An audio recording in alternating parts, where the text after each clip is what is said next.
ஒன்றும் சொல்லலை, சித்திரகுப்தர் கோயிலுக்கு போங்க, ஏதாவது பிரார்த்தனை செய்யுங்க. ஏன்னா கோயம்புத்தூரில் வெள்ளலூர் பகுதியில் சித்திரகுப்தர் கோயில் இருக்கிற போய் கும்பிட்டு வாங்க அப்படின்னு நான் சொல்கிறேன். 20வது நாள் ஃபஸ்ட்டு ராஜேஷ் ஐயாவுடைய இன்டர்வியூ போகிறேன். சாயந்தரம் 4 மணிக்கு.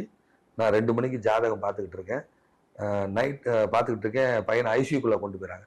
லங்ஸ் மோசமாயிருச்சு, வெண்டிலேட்டரில் வைக்கணும், காப்பாற்ற முடியாதுன்னு சொல்கிறாங்க. நான் சூசைட் பண்ணிடுவேனான்னு சொல்லி அழுகிறாப்புல. இன்னொரு பொம்பளை பிள்ளை இருக்குயா ஏன் அப்படின்னு சொல்லிட்டு இன்டர்வியூலாம் அட்டன் பண்ணிவிட்டு நைட்டு நான் வந்து தூங்கிட்டேன் அசந்து. கூப்பிட்டேன், இவர் எடுக்கலை. 10 மணிக்கு.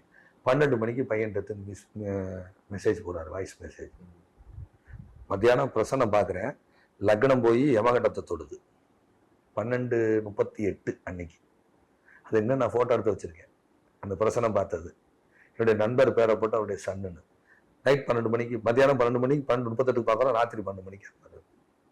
நான் என்ன பண்ணுறேன், அடுத்த நிமிஷம் என்னுடைய இன்னொரு நண்பரை கூப்பிட்டு, இவரை கேர்ஃபுல்லாக பார்த்துக்கோங்க, நீங்கள் எங்கே இருக்கீங்கன்னு. வெளியூரில் இருக்க முதல்ல வாடகையெல்லாம் கேன்சல் பண்ணிட்டு கோயம்புத்தூருக்கு வாங்க, ஏன்னா அவருடைய பொறுப்புகள் எல்லாம் அவர் பார்க்குறவர்.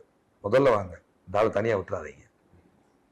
இன்னும் கூப்பிட்டு சத்தம் போட்டு உடனே வர சொல்லி கூட 2 மணி நேரம் சொல்லி ஒரு கேர்ஃபுல்லாக பார்த்துக்கோங்க. இவர் வாட்டுக்கு ஏதாவது தவறாக ஏதாவது பண்ணிட்டாருன்னா, ஒய்ஃபு குழந்தைங்க இருக்காங்க, இன்னொரு பொம்பளை பிள்ளை இருக்குது. ஸோ அந்த ஜாதகம் நான் பார்த்ததே இல்லை. க்ளோஸ் ஃப்ரெண்டு, அவருடைய ஜாதகமும் பார்த்தது இல்லை. எந்நேரம் 24 நேரம் என் கூட இருக்கிறாங்க.